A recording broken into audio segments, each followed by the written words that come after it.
안녕하십니까. 12월 30일 저녁 김경국TV 시작하겠습니다.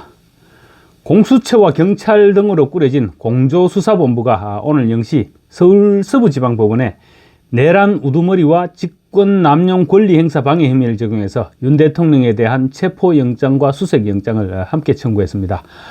그래서 법원에서 체포영장을 과연 발부할 것이냐, 이 부분에 대해서 지금 관심이 집중되고 있는데, 윤 대통령은 정치를 시작하기로 마음먹으면서 이런 험난한 길이 앞에 닥칠 것이라는 생각을 하고 모든 것을 버릴 수 있다는 각오로 정치를 시작을 했습니다.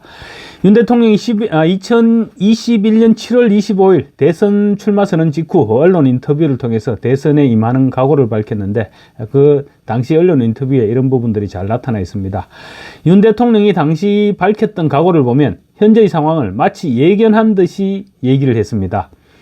마음대로 대통령이 당선되더라도 마음대로 할 수 있는 일은 하나도 없을 것이고, 임기가 끝나면 결국 좋은 결과를 기대할 수 없는 패가망신할 각오를 해야 된다. 아마도 패가망신하게 될 것이다. 이런 말까지 했습니다.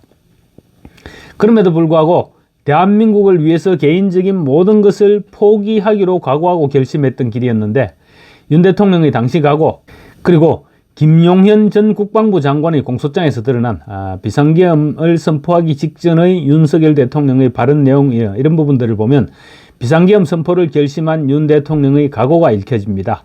대선 도전을 목숨을 걸고 한다는 말을 들어보면 윤 대통령이 어떤 생각으로 대선 출마를 결심했는지 느낄 수 있고, 그런 생각을 가지고 대통령에 당선됐는데 좌파들의 준동으로 나라는 더 엉망진창이 되어가고 있다는 생각을 하면서 아마 피가 거꾸로 쏠리지 않았을까, 그런 생각이 듭니다.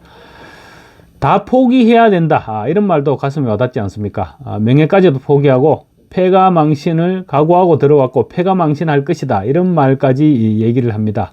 당시에도 야당이 압도적인 과반 의석을 차지하고 있었죠. 그런 가운데 대통령에 당선되더라도 만만찮을 것이라는 생각을 했을 것이고, 그래서 패가망신까지 각오했지 않았나 싶습니다. 이미 정치를 시작하면서 호락호락 흔들리지만은 않겠다, 이런 각오를 했던 것이고, 심지어 남은 인생까지 포기해야 한다는 생각을 하고 출발했다는 사실이 참 놀랍기만 합니다. 그럼에도 불구하고 대선에 나선 것은 정말 더 이상 이런 좌파들의 준동을 방치해서는 안 되겠다는 생각 때문이었다, 이렇게 밝히기도 했습니다. 그래서 아마 이번 비상계엄을 선언한 것도 그런 비장한 각오들이 큰 영향을 미치지 않았을까 싶습니다. 결국은 좌파들이 준동하는 대한민국을 더 이상 방치할 수 없다, 이런 생각으로 비상계엄을 선언했던 것으로 볼 수 있는데, 이 정도 각오였다면 비상사태였다는 견해를 놓고 충분히 헌법재판소와 다퉈볼 수 있지 않나, 이런 생각이 듭니다. 또 검찰이 김용현 전 국방부 장관에 대한 공소장에 적시한 윤 대통령의 비상계엄 선포에 앞둔 윤 대통령의 발언에도 현 시국에 대한 윤 대통령의 각오가 잘 묻어나고 있습니다. 윤 대통령은 김 전 장관을 비롯한 측근들에게 시국을 헤쳐나갈 방법이 없다, 나라를 정상화시킬 방법이 진짜 없느냐, 현재의 사법체계 아래서는 이런 사람들, 그러니까 민노총 관계자들이나 이런 사람들입니다. 이런 사람들에 대해서 어떻게 할 수가 없다. 언론, 방송계, 노동계에 있는 좌익사익 세력들이 걱정이다. 이게 나라냐? 바로 잡아야 된다. 미래 세대에 제대로 된 나라를 물려주기 위해서는 특단의 대책이 필요하다.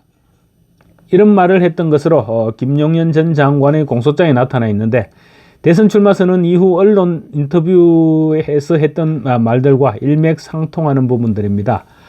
물론 검찰은 윤 대통령의 이 같은 발언들을 내란 예비 업무 또는 내란 음모로 보고 김 전 장관의 공소장에 기재했던 것입니다. 체포영장 청구와 관련해서 잠깐 말씀을 드리자면, 현직 대통령을 내란 혐의로 체포영장을 청구한 것은 헌정사상 전례가 없는 사안이죠. 그래서 법적, 정치적 논란이 불가피합니다. 공수처가 평소에 영장을 청구했던 서울중앙지방법원이 아닌 서울 서부지방법원에 체포영장을 청구한 것을 놓고 세포영장 발부 가능성을 높이기 위해 영장법원을 선택한, 말하자면 일종의 영장전담판사 쇼핑이 아니냐, 이런 지적도 나오고 있습니다. 원래 공수처가 영장을 청구해왔던 서울중앙지법의 남천규 영장전담부장판사가 직권 남용의 관련 범죄로 내란죄를 수사할 수 있다는 논리에 대해서는 회의적인 시각을 드러낸 것으로 알려졌고, 반면 서부지법의 이순형 영장전담부장판사는 법원 내 진보 성향 판사들의 모임인 우리법연구회 소속이라는 점에서 서부지법으로 영장을 청구한 것이 아니냐, 이런 비판이 나오고 있는 것입니다. 공수처가 제대로 된 법리적인 판단을 받으려 하기보다는 좌파 판사를 찾아서 편향적인 판결을 얻어내겠다는 생각이 앞섰던 것이 아니냐, 그런 지적이 나오고 있는 것입니다. 법조계에서는 일단 법적 근거만을 놓고 살펴볼 때 체포영장은 기각될 가능성이 매우 높다고 보고 있습니다. 공수처의 수사 범위에는 내란죄가 포함되어 있지 않습니다. 내란죄는 직무와 관련되지 않은 범죄인 만큼 공수처가 내란죄를 독자적으로 수사할 법적 근거가 없다는 것입니다.